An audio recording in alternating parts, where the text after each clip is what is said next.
Hello, नमस्ते। कैसे आप सब।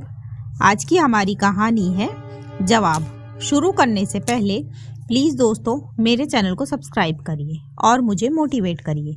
चलिए दोस्तों कहानी शुरू करते हैं। राजेश सुनो, कल मेरे भैया भाभी आ रहे हैं तो आप जल्दी आ जाना, गरिमा ने अपने पति से कहा।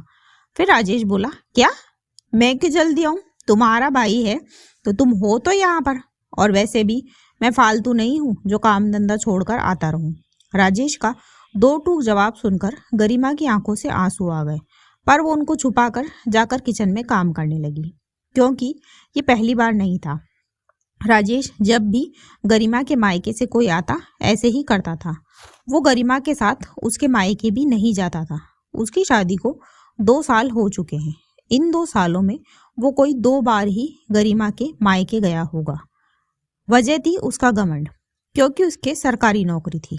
जब भी गरिमा उसे मायके जाने को कहती, वो कहता, मैं कोई निठल्ला नहीं हूँ जो बीवी को लेकर घूमता रहूं।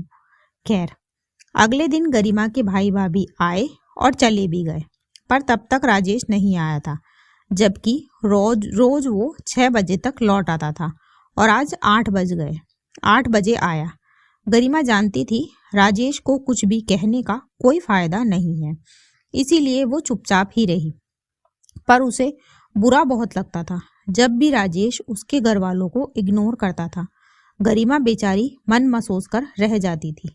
कुछ 1 सप्ताह बाद राजेश गरिमा से बोला, गरिमा सुनो, कल मेरी बड़ी बहन और जीजाजी आ रहे हैं तो तुम तैयारी कर लेना, और कुछ चाहिए तो बाजार जाकर ले आना। गरिमा ने कोई भी जवाब नहीं दिया। अगले दिन सुबह गरिमा उठी और नाश्ता करके सो गई। राजेश ने ऑफिस से छुट्टी ली थी। वो उठा और गरिमा को सोया देख उसे जगाकर बोला, अरे गरिमा, दीदी जीजाजी आते होंगे, तुम अभी तक सो रही हो, उठो, मैं उनको स्टेशन से लेकर आता हूँ। बोलकर राजेश निकल गया। जब घर लौटा तब गरिमा उठकर बाहर ही नहीं आई। राजेश अपने दीदी और जीजाजी को बैठाकर गरिमा को बुलाने आया। आकर गरिमा से बोला, गरिमा, ये क्या तरीका है, मैं तुमको उठा कर गया फिर भी तुमने कोई तैयारी नहीं की। तुम्हारे मायके से कोई आता है तब तो तुम इतना कुछ बनाती हो। फिर गरिमा बोली, तो तुम्हारे घर वाले आए हैं तो मैं उनसे क्यों मिलूं, तुम मिलो, और जो भी तैयारी करनी है वो भी तुम ही करो, मेरा क्या काम है। फिर राजेश गरिमा को आंखें दिखाते हुए बोला, ये क्या जवाब हुआ। तब गरिमा बोली, ये वही जवाब है जो तुम मुझे देते हो जब मेरे मायके से कोई आता है। फिर राजेश कमरे से बाहर आया और आकर अपनी दीदी से बोला, माफ़ करना दीदी, वो गरिमा की तबीयत खराब है, मैं ऐसा करता हूँ, खाना बाहर से ऑर्डर कर देता हूँ। राजेश ने बाहर से खाना मंगवाया और शाम तक वो लोग चले भी गए। फिर राजेश गरिमा से बोला, गरिमा, ऐसा करके क्या लगता है तुमको, मैं हार गया।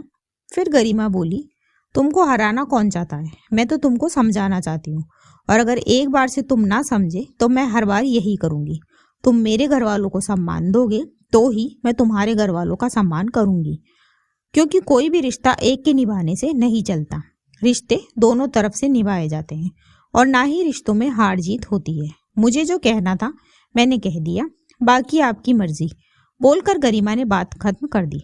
दोस्तों, गरिमा ने सही किया या गलत, इसी सवाल के साथ कहानी खत्म होती है। कहानी आपको कैसी लगी मुझे कमेंट बॉक्स में ज़रूर बताएं। ऐसी ही और कहानियाँ सुनने के लिए मेरे चैनल KNY हिंदी कहानियाँ को सब्सक्राइब ज़रूर करें। थैंक यू सो मच दोस्तों, thanks for watching. Do like, share and subscribe my